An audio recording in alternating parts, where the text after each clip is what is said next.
Quinta esencia. Capítulo 2. El perfume, historia de un asesino, de Patrick Suskind. Aunque no contaba todavía 30 años, Madame Gaillard ya tenía la vida a sus espaldas. Su aspecto exterior correspondía a su verdadera edad, pero al mismo tiempo aparentaba el doble, el triple y el céntuplo de sus años, es decir, parecía la momia de una jovencita. Interiormente, hacía mucho tiempo que estaba muerta. De niña, había recibido de su padre un golpe en la frente con el atizador, justo encima del arranque de la nariz, y desde entonces carecía del sentido del olfato y de toda sensación de frío y calor humano, así como de cualquier pasión. Tras aquel único golpe, la ternura le fue tan ajena como la aversión, y la alegría tan extraña como la desesperanza. No sintió nada cuando más tarde cohabitó con un hombre, y tampoco cuando parió a sus hijos. No lloró a los que se le murieron ni se alegró de los que le quedaron. Cuando su marido le pegaba, no se estremecía, y no experimentó ningún alivio cuando él murió del cólera en el Hotel Dieu. Las dos únicas sensaciones que conocía eran un ligerísimo decaimiento cuando se aproximaba la jaqueca mensual, y una ligerísima animación cuando desaparecía. Salvo en estos dos casos, aquella mujer muerta no sentía nada. Por otra parte, o tal vez precisamente a causa de su total falta de emoción, Madame Gaillard poseía un frío sentido del orden y de la justicia. No favorecía a ninguno de sus pupilos, pero tampoco perjudicaba a ninguno. Les daba 3 comidas al día y ni un bocado más. Cambiaba los pañales a los más pequeños 3 veces diarias, pero solo hasta que cumplían 2 años. El que se ensuciaba los calzones a partir de entonces, recibía en silencio una bofetada y una comida de menos. La mitad justa del dinero del hospedaje era para la manutención de los niños. La otra mitad se la quedaba a ella. En tiempos de prosperidad, no intentaba aumentar sus beneficios, pero en los difíciles no añadía ni un sou, aunque se presentara un caso de vida o muerte. De otro modo, el negocio no habría sido rentable para ella. Necesitaba el dinero, y lo había calculado todo con exactitud. Quería disfrutar de una pensión en su vejez y además poseer lo suficiente para poder morir en su casa y no estirar la pata en el Hotel Dieu como su marido. La muerte de éste la había dejado fría, pero le horrorizaba morir en público junto a centenares de personas desconocidas. Quería poder pagarse una muerte privada y para ella necesitaba todo el margen del dinero del hospedaje.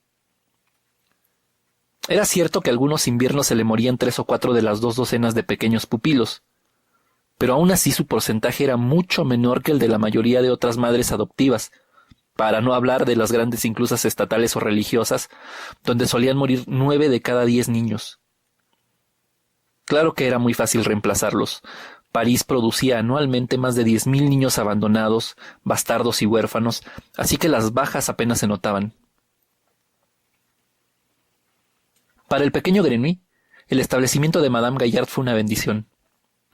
Seguramente no habría podido sobrevivir en ningún otro lugar.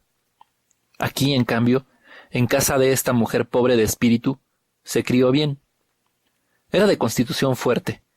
Quien sobrevive al propio nacimiento entre desperdicios no se deja echar de este mundo así como así. Podía tomar día tras día sopas aguadas, nutrirse con la leche más diluida y digerir las verduras más podridas y la carne en mal estado. Durante su infancia sobrevivió al sarampión, la disentería, la varicela, el cólera, una caída de 6 metros en un pozo y la escaldadura del pecho con agua hirviendo. Como consecuencia de todo ello, le quedaron cicatrices, arañazos, costras y un pie algo estropeado que le hacía cojear, pero vivía. Era fuerte como una bacteria resistente y frugal como la garrapata, que se inmoviliza en un árbol y vive de una minúscula gota de sangre que chupó años atrás. Una cantidad mínima de alimento y de ropa bastaba para su cuerpo. Para el alma, no necesitaba nada. La seguridad del hogar, la entrega, la ternura, el amor, o como se llamaran las cosas consideradas necesarias para un niño, eran totalmente superfluos para el niño Grenouille.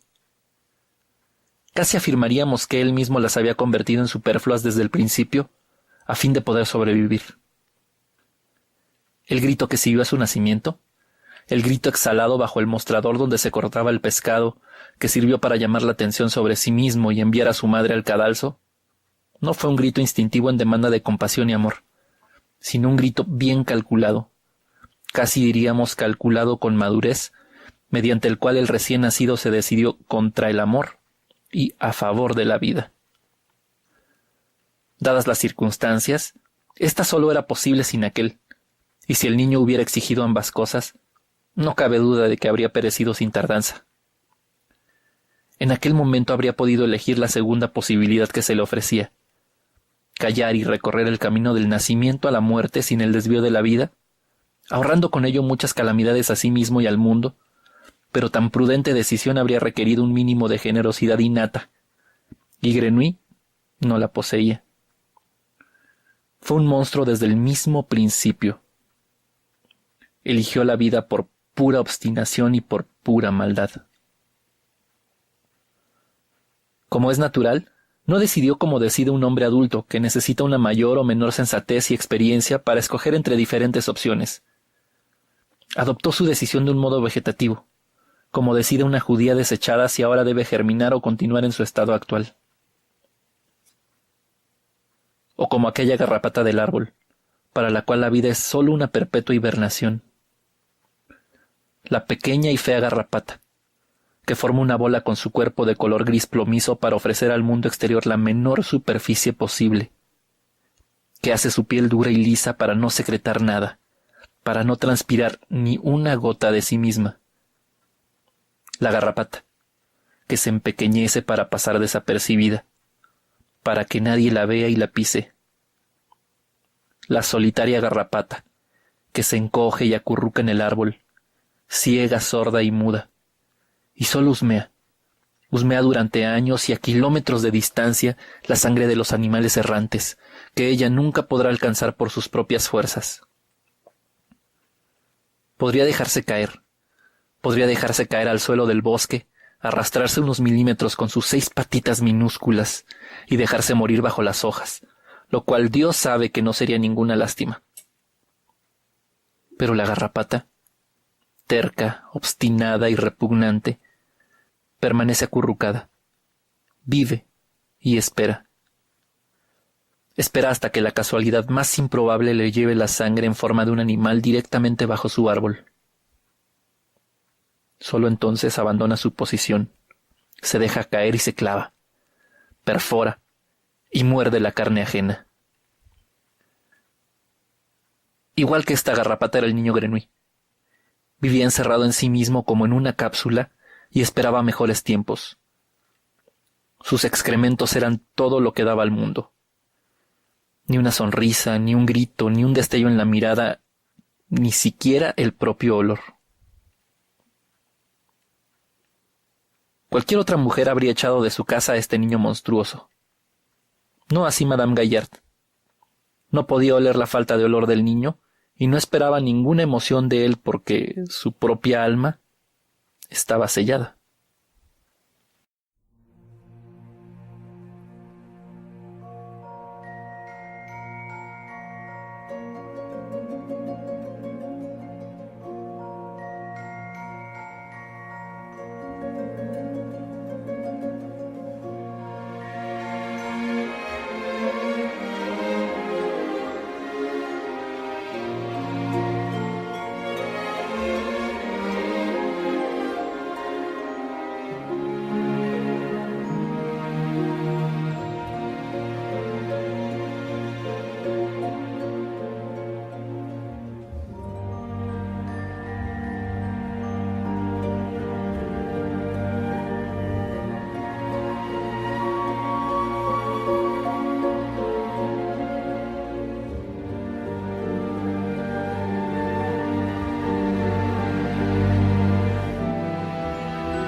Muy buenas noches y bienvenidos al tercer bloque del segundo capítulo de Quintesencia dedicado a El perfume de Patrick Süskind. Mi nombre es Sergio Puga y estoy grabando esto desde algún lugar de la Ciudad de México y en algún momento de la quinta semana de octubre de 2015. Y como les había comentado, esta semana vamos a estar revisando 2 bloques. Ya voy a estar leyéndoles 2 bloques a la semana para agilizar un poquito la lectura del libro. Y escogí estos 2 bloques para ir delimitando, para que vayamos viendo cómo delimita los personajes Patrick Süskind en esta novela. Lo que escuchamos como música pertenece al soundtrack original de la película del perfume, justamente. El primer tema que acompañó a la narración que tiene que ver con el padre Terrier se llama The Method Works, o El método funciona. Y la que escuchamos en este bloque, en el que habla de Madame Gaillard y que nos define que nos hace esta metáfora de Grenouille con una garrapata, se llama Distilling Roses, o Destilando Rosas.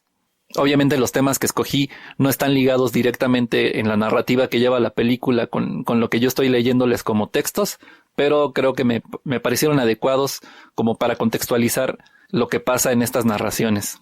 Y escogí este par de fragmentos para ir viendo cómo define Patrick Süskind los personajes. En la revisión del primer bloque, yo les comentaba que París tiene una función como personaje dentro de la historia y que las ciudades que nos va a ir describiendo Patrick Süskind dentro de la narración tienen un peso como personaje y como personajes monstruosos, y escogí este par de fragmentos justamente para ubicar a 3 personajes que nos está describiendo Patrick Süskind desde un principio. En el primer bloque tenemos al padre Terrier, que nos va haciendo una descripción completa de cuáles son sus motivaciones, de cuál es su postura intelectual y sentimental, emocional con respecto al niño, cómo va cambiando, cómo se va relacionando con el niño. Y en el siguiente bloque conocemos a Madame Gaillard, que recibe al niño Grenouille y que no es capaz de percibir ninguna emoción ni ningún sentimiento porque ella los tiene totalmente bloqueados por este golpe que recibe desde pequeña, que le nulifica el sentido del olfato y que le bloquea totalmente las emociones. Y finalmente ya nos hace una primera descripción de las características de el personaje principal, que es Jean-Baptiste Grenouille.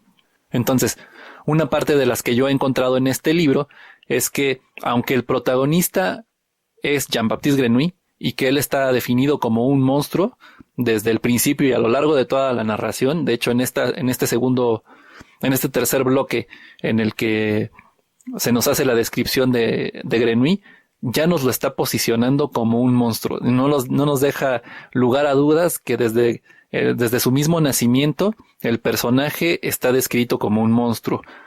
Pero parte de la magia de este libro es que justamente sin darnos cuenta, yo creo que todos los personajes que desarrolla Patrick Süskind nos los plantea como monstruos. Hace un juego muy interesante en la descripción de los personajes, en los que como vamos conociendo sus pensamientos y sus sentimientos, tarde o temprano nos terminamos dando cuenta, en la forma en la que los desarrolla, de que sus motivaciones no son como muy humanas, son un poco censurables, o por lo menos que podemos ponerlas bajo el microscopio y juzgarlas a lo mejor no de manera muy favorable para ellos como personas o como personajes. Entonces esta es una de las partes que yo les quería sugerir como elemento de lectura, que vayan revisando cada uno de los personajes que van a ir apareciéndose a lo largo de la historia, y desde mi punto de vista, todos los personajes que desarrolla son monstruosos. Cuando uno termina de leer el libro y va revisando, va haciendo una revisión hacia atrás de todos los personajes que aparecieron, que tuvieron un papel relativamente relevante dentro del contexto de la historia, todos resultan monstruosos. Incluso hay una parte que ya escogí no leerles, dentro de la parte que habla de Madame Gaillard, termina de hacer la descripción de Grenouille como garrapata, y hay una parte siguiente en la que nos habla Patrick Süskind de cuál era la interacción de Grenouille con los otros niños del orfanato. Hay un intento de de asesinato, todos lo ven con recelo. Entonces incluso los niños, los mismos niños, nos los pinta como personajes monstruosos. Hay un solo personaje o un solo matiz de personajes que no nos presenta como monstruosos, y que eso se los voy a dejar para más adelante para que platiquemos cuáles son los únicos personajes que terminan por no resultar monstruosos. Otra cosa que maneja de forma magistral Patrick Süskind es una sutileza en la voz narrativa.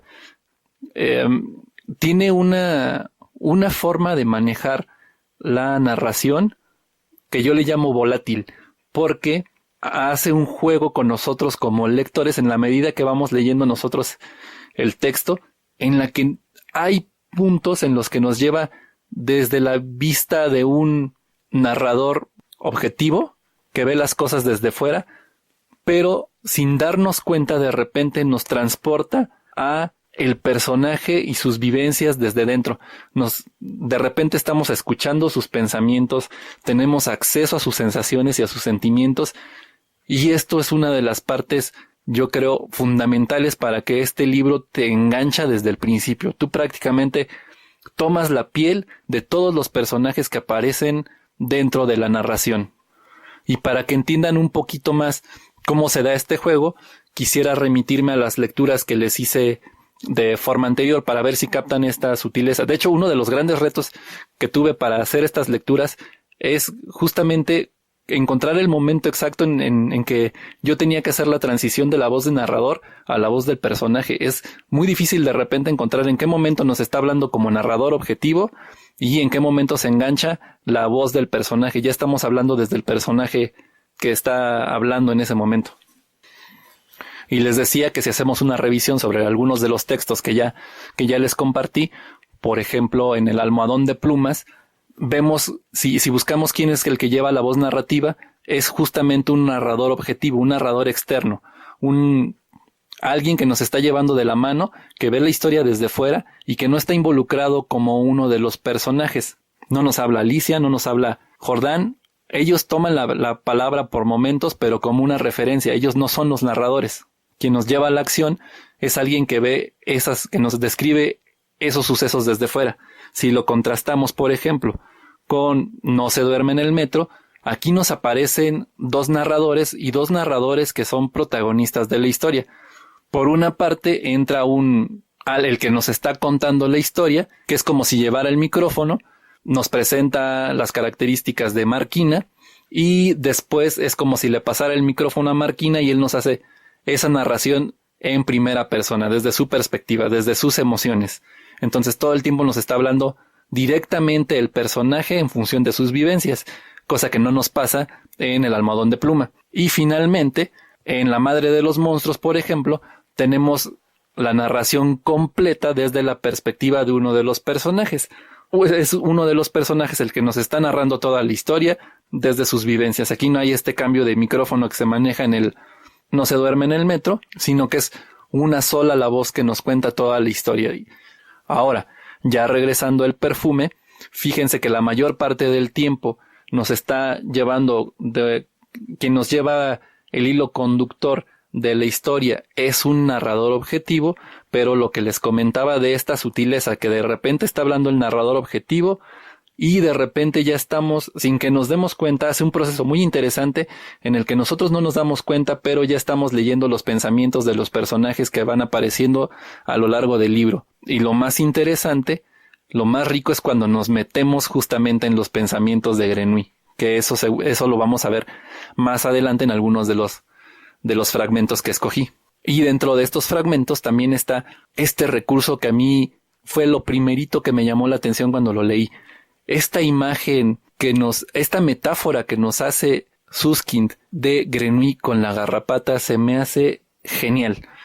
Creo que esta es la que justamente nos da la dimensión de monstruo en el que se convertirá o el que es Grenouille, y esta idea de hibernación, de que se presenta como un personaje que únicamente está preocupado por sobrevivir a cierta etapa, y es un anuncio de que después, en cuanto tenga la ocasión, la oportunidad, va a desarrollar toda su maldad, de que va a chuparle la sangre a los demás personajes que se le aparezcan o que se le crucen en el camino.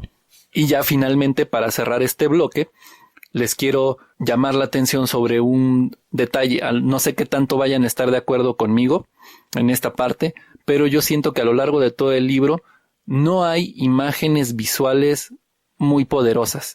Creo que todas las construcciones, y también hay gente que ha leído el libro y que me comenta que una de las partes a resaltar es esta descripción que hace de los aromas, que nos hace como lectores casi olerlos.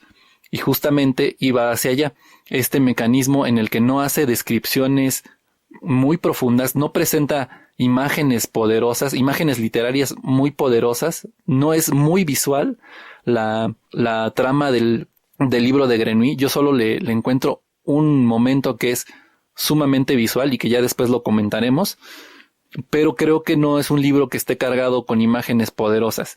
¿A qué me refiero con imágenes poderosas?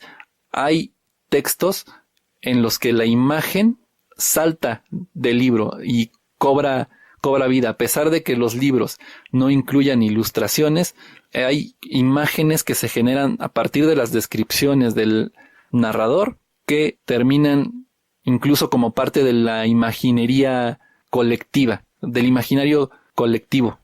Por ejemplo, esta figura de Hamlet con la calavera, yo creo que todos la tenemos como presente, aunque nunca hayamos leído Hamlet de Shakespeare.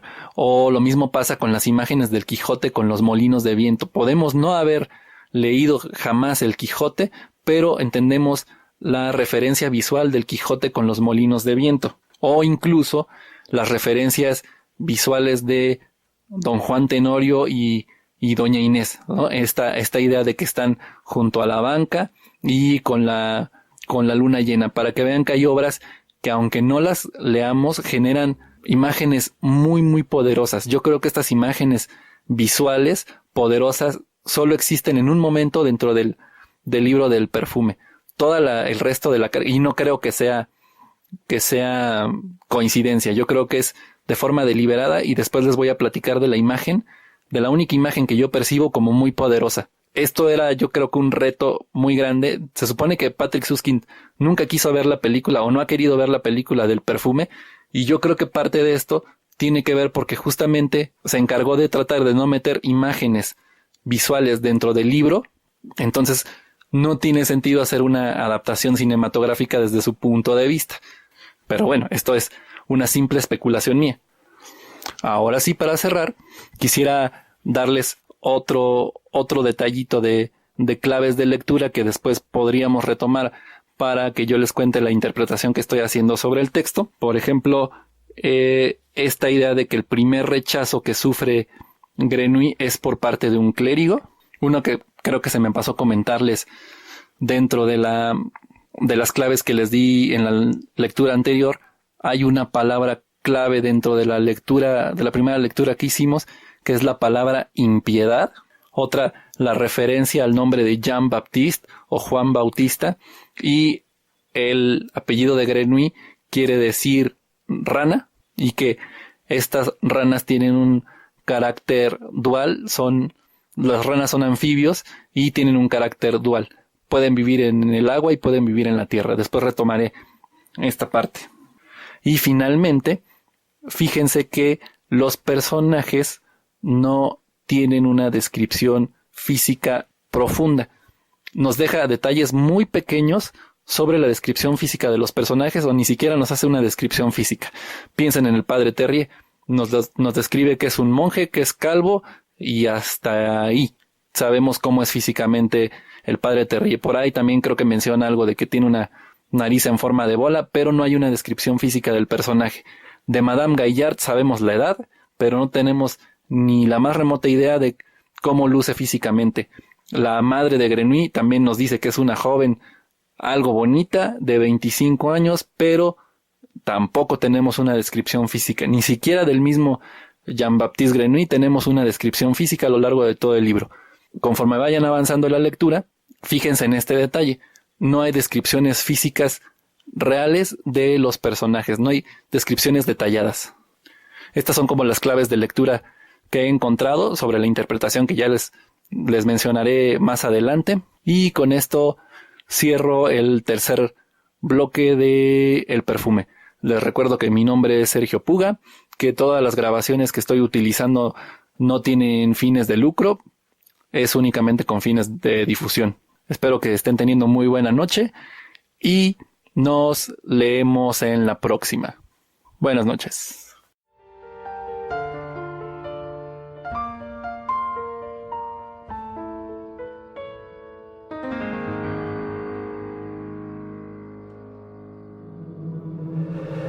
Quinta esencia.